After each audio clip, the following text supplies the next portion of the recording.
Hello students, welcome to Mid Benches classes. हमने question number 2 तक किया था. आज हम सॉल्व एग्जाम्पल्स स्टडी करेंगे and will go to gravitational waves. So now what यहाँ बोला है, अगर एक पर्सन का वेट 750 न्यूटन ऑन अर्थ है. अर्थ पर कितना है 750, मतलब अगर बाहर जाए तो मास का होगा 75 हो जाएगा. How much would be the weight on the moon given that moon's mass is 1/81 of that of the earth and its rotation is 1/3.7 of that of the earth.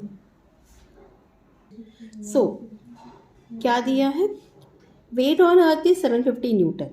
Ratio of mass that is me हम लेंगे and ratio mass of the moon mm लेंगे. तो mass of earth upon mass of moon is equal to, अगर reciprocal हो तो वो 1/81 का क्या हो जाएगा 81 हो जाएगा.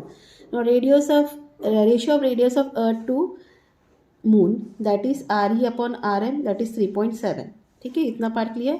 अब हमको बोला है let the mass of the person be mkg, जो भी होगा mkg होगा. Weight on earth mg is equal to 750. It's equal to g का वैल्यू क्या है, दिस इज है. तो फिर m इक्वल ये वहाँ ऊपर गया एंड ये रेसिप्रोकल हुआ, RE ऊपर आ गया एंड GM नीचे आ गया वेट ऑन मून के हिसाब से. ठीक है, वेट ऑन मून ये है. तो हम इसको क्या करेंगे, मल्टीप्लाई करेंगे विद दिस, किसके हिसाब से, वेट ऑन मून के हिसाब से. तो ये आपका वेट ऑन अर्थ है, this is weight on moon. Fine. तो वेट ऑन मून के हिसाब से आप जब करोगे तो G and G will be cut, G और G चले गया. आपके पास क्या बचा 750 into radius of earth upon क्या है, ratio of mass and mass of moon upon mass of earth. ठीक है, ये पार्ट हो गया. सो 750 मास ऑफ, ये रेडियस क्या है आपको क्या मिला है 3.7, 750 into 3.7 the whole square into 1/81. Okay, इसको जब मल्टीप्लाई करोगे you will get answer 126.8 newton. तो अभी ये याद रखो, the weight on the moon is nearly 1/6 of the weight on the earth. किसके 1/6 of the weight of the earth. We can write the weight on moon as mgm, that is gm is the acceleration due to gravity on the moon. gm क्या है, acceleration due to gravity on the moon. Thus gm is, yes, acceleration due to gravity on the moon is 1/6 of the g on the earth. ठीक है, ये part clear. अब चलते हैं do you know में. यहाँ ग्रेविटेशनल वेव्स के बारे में उन्होंने पूछा है. अब वेव्स समझो, अगर हम एक कोई स्टोन को ड्रॉप करते हैं पानी में, फाइन. अगर एक पत्थर, अभी समझो ये पानी है, आपने एक पत्थर को पानी में फेंका तो क्या होता है, आप देखते हो यहाँ वेव्स डेवलप होता है जब वो स्टोन गिरता है तो, और ऐसे ऐसे राउंड्स होते हैं. तो ये क्या है, ये कुछ नहीं है, ये वेव्स है. ठीक है. So waves are created on the surface of water when we drop a stone into it. Similarly you must have seen the wave generate on string. कोई भी आप एक स्ट्रिंग लो, उसको आप तानोगे तो वो वेव जनरेट होगा, तन करके आवाज आएगा, आप देखोगे. When both the its ends are held in hand and it is shaken. मतलब तार ले लो, टाइट करो उसको बीच में, या रबर भी ले लो, आप टाइट करो उसको बीच में स्ट्रिंग करो, तो आपको एक वेव करके ऐसा नज़र भी आएगा और आवाज़ भी आएगी उसमें से. सो उसी तरीके से याद रखना, light is also a type of wave. Light क्या है, वो भी एक टाइप ऑफ वेव है. उसको हम बोलते हैं इलेक्ट्रोमैग्नेटिक वेव. क्या कहते हैं, electromagnetic wave. Light is also one type of wave, it is called as a electromagnetic wave. Gamma rays, x rays, ultraviolet rays, infrared rays, microwave and radio waves are all different types of electromagnetic wave.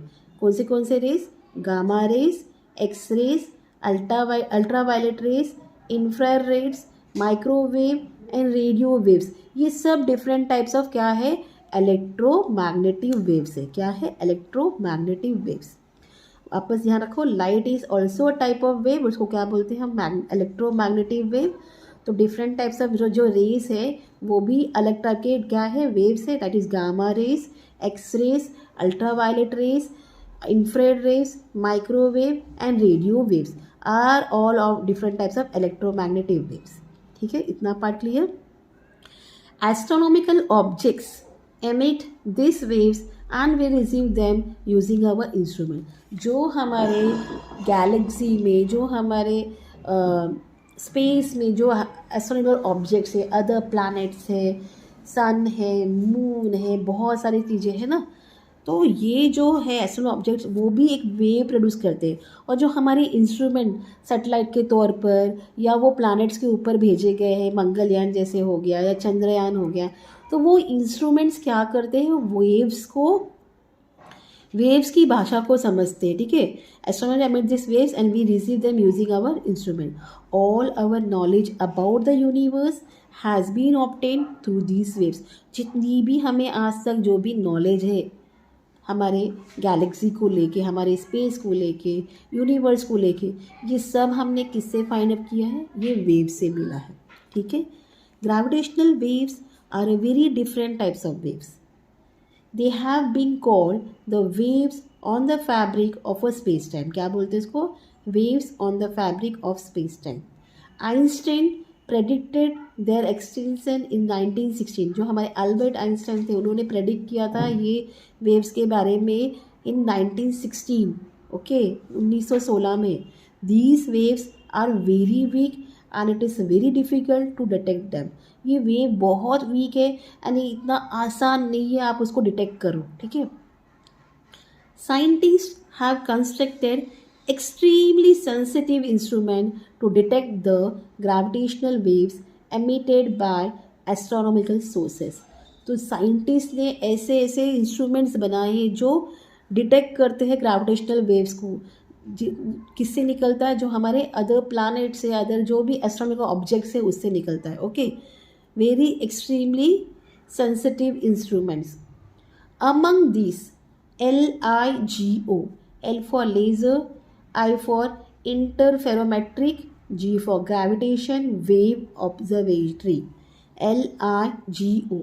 Again I am telling you, laser, interferometric, gravitational wave observatory is the prominent one। ये सबसे best prominent one है। Exactly after 100 years of the prediction, मतलब 1916 में Einstein ने predict किया था 2016, 100 years means 2016। Exactly after 100 years of the prediction scientist detected this wave coming from N astronomical source. तो exactly 100 साल के बाद साइंटिस्ट ने ये वेव्स को डिटेक्ट किया जो एस्ट्रोनॉमिकल या हमारे अलग जो भी हमारे स्पेस में जो भी चीज़ें हैं यूनिवर्स में, उस सोर्स से ये वेव्स साउंड प्रोड्यूस होते हैं, वो डिटेक्ट हुआ। Indian scientist have contributed significantly in this discovery. तो ये जो डिस्कवरी बना दैट इज़ LIGO, जो laser interferometric gravitational wave observatory, ये जो फाइंड आउट किया, इससे हमने वेव्स को डिटेक्ट किया।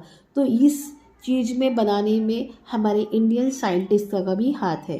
This discovery has opened a new path to obtain information about the universe, okay.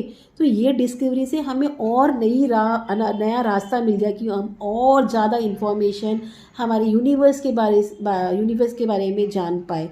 Universe में क्या चीज़ें हैं, कैसी है, ये कैसे वर्क करता है, और अच्छी तरह से हम इस पर स्टडी कर पाए। Again we will revise this and we will stop this, okay. So waves है, जैसे हम वाटर में एक पत्थर डाल के एक वेव्स प्रोड्यूस करते हैं, वैसे ही इलेक्ट्रोमैग्नेटिक वेव्स है। Light is also type of a wave called electromagnetic waves. तो डिफरेंट टाइप्स ऑफ वेव्स क्या आते हैं, gamma rays, x rays, ultraviolet rays, infrareds, microwave and radios waves are all different types of electromagnetic waves हैं। तो astronomical objects में से भी waves आते हैं, बट उसके लिए वैसे प्रॉपर इंस्ट्रूमेंट लगते हैं। हाँ, तो जो भी हमारे आज तक की अभी हमारे पास जो नॉलेज है, वो नॉलेज हमें किस थ्रू मिला है, ये वेव्स के थ्रू मिला है। Gravitational waves are very different types of waves, okay. There has been call in the waves, क्या बोलते हैं उसको, fabric of space time. Einstein ने 1916 में प्रेडिक्ट किया था कि हमारे एस्ट्रोनॉमल में भी वेव्स है और वो इतने वीक है कि हम उसको हमारे लिए वो बहुत डिफ़िकल्ट है। So he predicted in 1916 and he told that waves are very weak, so it is very difficult to detect them. So after scientists ने एक extremely sensitive instrument बनाया, that was LIGO, laser interferometric gravitational waves observatory, ये सबसे best वाला instrument है, prominent one बोलते हैं इसको। ये एग्जैक्टली 100 साल के बाद बना गया। Exactly after 100 years of the prediction, scientist detected this waves coming from N astronomical source. Scientist ने 100 साल के बाद ये वेव्स को डिटेक्ट किया गया, और इस इंस्ट्रूमेंट बनाने में हमारे इंडियन साइंटिस्टों का भी हाथ था। तो इस वजह से हमें एक नई राह मिल गई यूनिवर्स की खोज के लिए। Okay students, please study hard and please do like share and subscribe my channel. अपने फ्रेंड्स को भी बताइए। आपका 10th अब स्टार्ट हो रहा है, स्टार्टिंग से ही पीरियड से स्टडी करोगे, it will be very good for you. So requesting you all, जितना हो सके उतना लाइक शेयर सब्सक्राइब करिए। Thank you for watching, take care, bye.